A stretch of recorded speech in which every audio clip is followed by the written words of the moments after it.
Hello বন্ধুরা, তোমরা সবাই কেমন আছো? আশা করছি সবাই ভালো আছো। আমি দুষ্টু, আমি আবার চলে এসেছি তোমাদের কিছু ভূতের গল্প শোনাতে। চলো বেশি দেরি না করে শুরু করা যাক। গল্পটির নাম কালো জানালার ওপারে।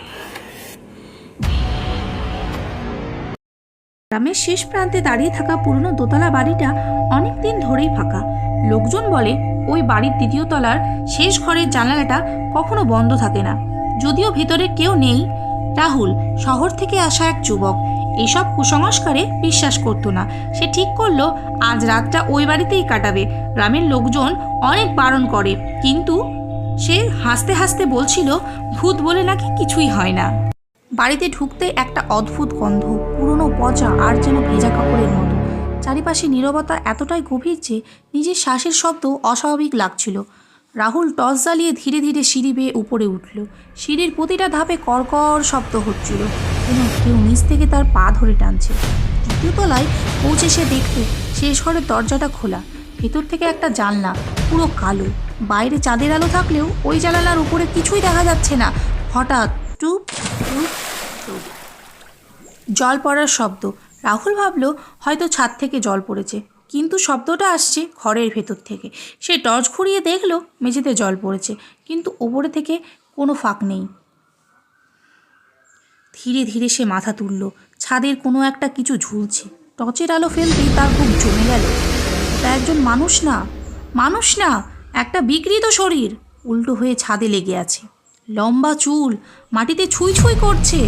চোখ দুটো পুরো সাদা, আর মুখ থেকে ঝরছে কালো জল। হঠাৎ সে জিনিসটা কথা বলল, ফিস ফিস করে। তুই আমার জানালার দিকে তাকালে কেন? রাহুল পিছিয়ে যেতে চাইল, কিন্তু তার পা যেন মেঝেতে আটকে গেছে। তারপর ধপ, ওটা ছাদ থেকে নিচে পড়ল, ঠিক তার সামনে। কিন্তু শব্দ হওয়ার কথা থাকলেও কোনো শব্দ হলো না, কারণ ওটা মাটিতে পড়েনি, ওটা দাঁড়িয়ে আছে। ধীরে ধীরে মাথা ঘুরিয়ে রাহুলের দিকে তাকালো। তার মুখটা এখন ঠিক রাহুলের মুখের মতো। একই চোখ, একই চেহারা, শুধু ঠোঁটের কোণে একটি ভয়ঙ্কর হাসি। এবার তুই থাকবি এখানে।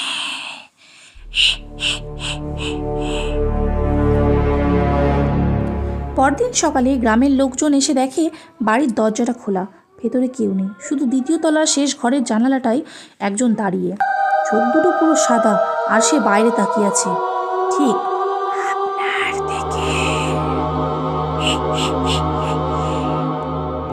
এবার বলো বন্ধুরা, গল্পটি তোমাদের কেমন লাগলো? ভালো লাগলে অবশ্যই একটি লাইক করো, আর তুমি যদি আমার চ্যানেলে নতুন হয়ে থাকো তাহলে একটি সাবস্ক্রাইব করে দিও। আর সবাই ভালো থেকো। বাই বাই বন্ধুরা।